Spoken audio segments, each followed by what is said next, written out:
this conversation falls well upon the heels of the last, doesn't it? Yeah. Do you want to be better at figuring it out or better at receiving the clear guidance? We really want to have this conversation because you all are, we love you so much. You know what's coming next. You all are often, sometimes nearly always, wanting to, well, we'll just say it, get credit for the ideas that you hatch. So that's why you say, I've got a great idea, instead of, ooh, I just received the best new amendment to an idea that's been in motion. So if you could just lay over the top of your creative process now, and we're giving this specifically to you right now. Okay. The understanding that we are all really in this together, and that you're proving nothing, but you're receiving with such clarity and such, as you said, momentum. Mm-hmm. And that's what the whole point of it is. It's not about getting there first, or it's not about getting there biggest. It's about being there to rendezvous and being the translator. It's like turning your receiver on. It's like the broadcast of what you've asked for and what you've created. So here's how it worked. You created it. It's done. It's in the vortex. And now it in its entirety is beaming a signal to you. You getting the signal? So when you start using words like, I'm now hearing, I'm now knowing, I'm now sensing, now you're more in the vibrational place that allows you to be in those receptive moments where the timing is just right. So if you can be unconditional in your awareness, evaluation of the co-creators who are coming, and trust that every single one of them has a piece of something for you, instead of trying to make them the whole enchilada, the whole big thing, don't drag them all home with you. Just let the universe deliver to you the co-creative properties. And in some cases, the momentum of them will be strong enough that you'll run together for a while. In some cases, it's just a momentary meeting where something about them lights something up in you and you light something up in them. See yourself as a receiver, receptor of inspiration, and just let the thrill of the ideas be what you're going for completely. Now, hear this. This is such a big piece.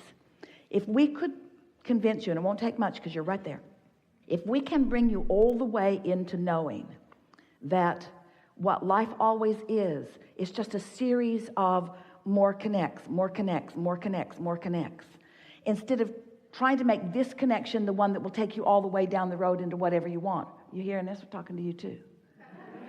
It's for the connection in this moment. It's for the feeling of this moment. It's the connection in this moment. In other words, you're just wanting to keep your receptors as receptive as they can be. That's co-creating at its best, you see. So when the co-creators come and you're playing with them and off of them, let it be that vibrational experience that you're having together.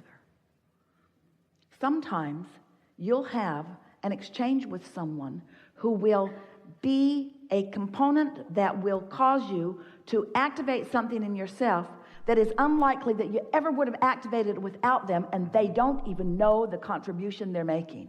Absolutely, yeah. And so you don't want to have to identify every piece that every co-creator is to you. That's why I want to bring you back to the understanding that it's already done, and it's beaming a signal, and you are receiving the signal about your path, a path that's always beneath your feet.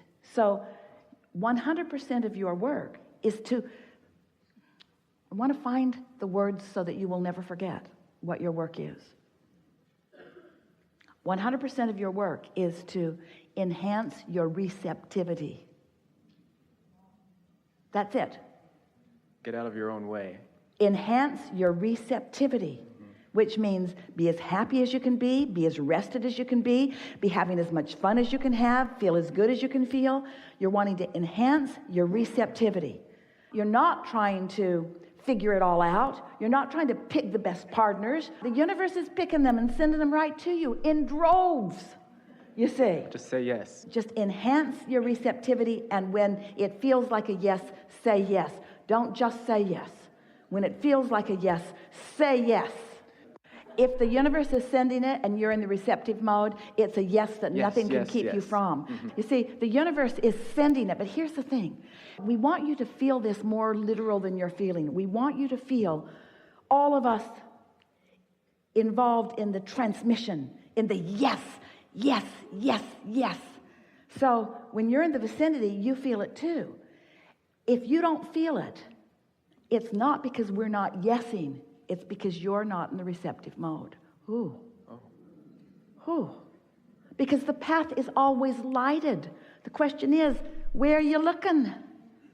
The path is always lighted. That's why we're going to say it again. Your work, 100% of your work, certainly at this point, you got this. I think I got it. Is about enhancing your receptivity. So people say, what are you working on? Nothing. Why? Don't you want to amount to anything? No, I'm working on my receptivity. What does that mean? That means everything's lined up for me, and I just got to be in the right mood to receive it. Is it just going to drop into your lap? Well, it's going to come incrementally. It's going to feel like excitement, and it's going to feel like an idea. It's going to just be a steady stream of incremental yeses, enough to keep me happy for the rest of this life experience.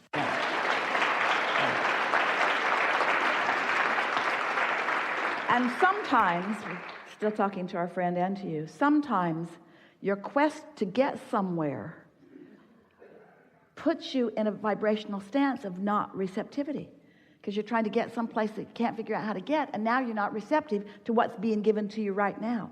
The path is always there for you. There's never a moment that Source and those of us who are tending to your vortex say, he's not paying attention, let's go out to lunch.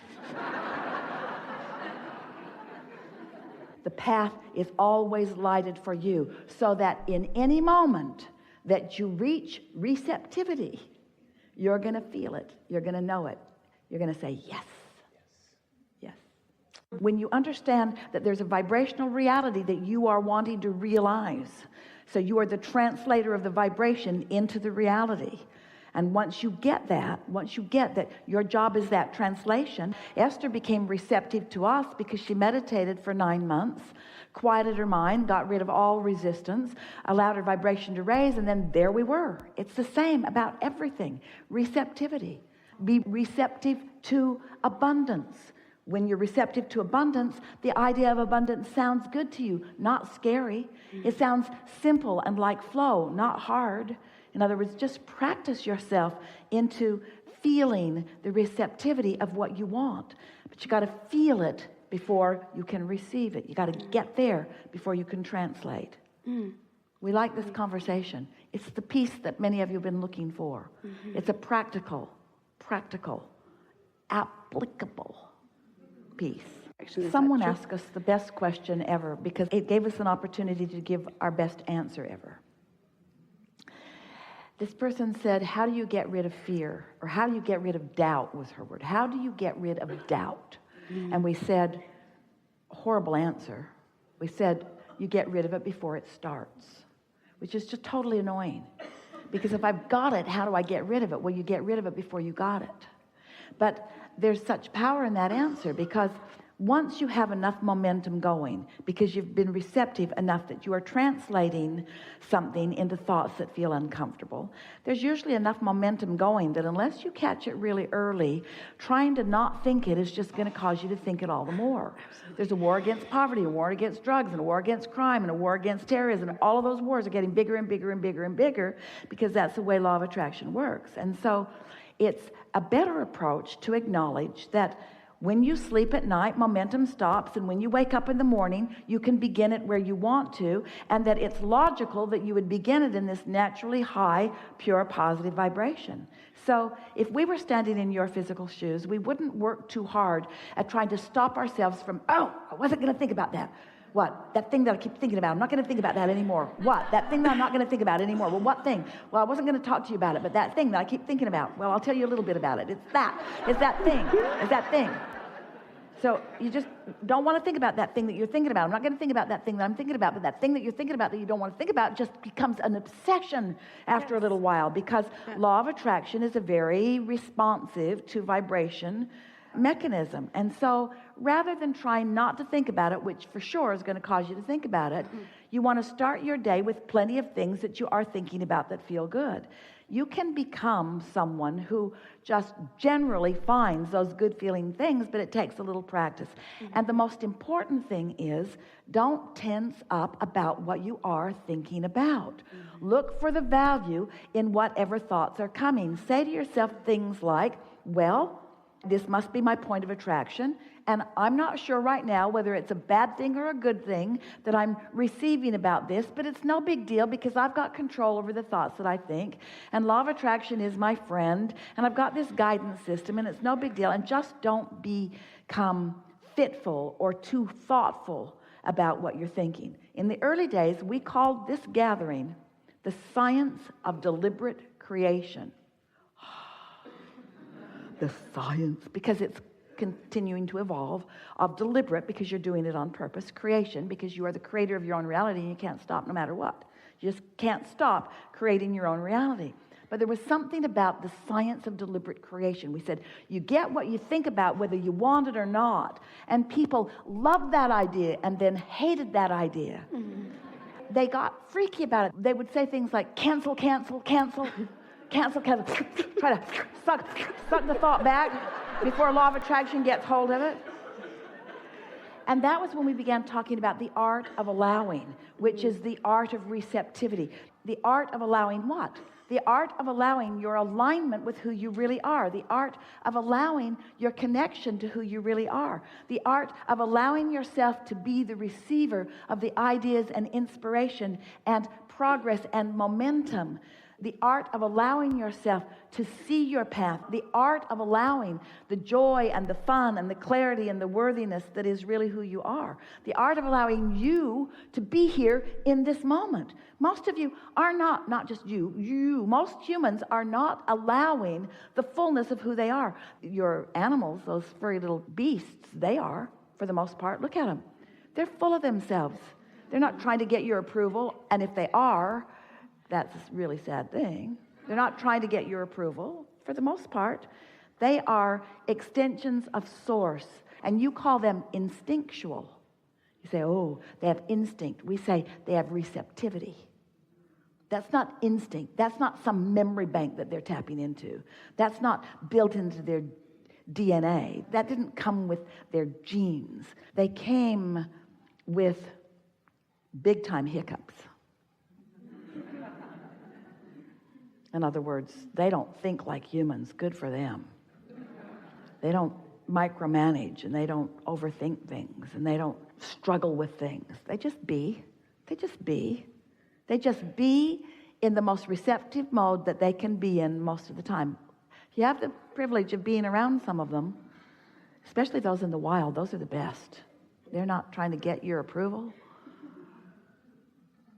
Esther went up to the top of the treehouse, face to face with a fox.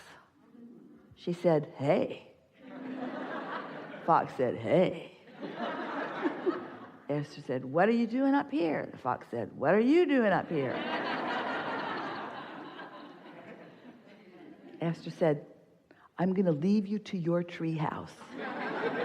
The fox said, that's just the way I thought it would come down.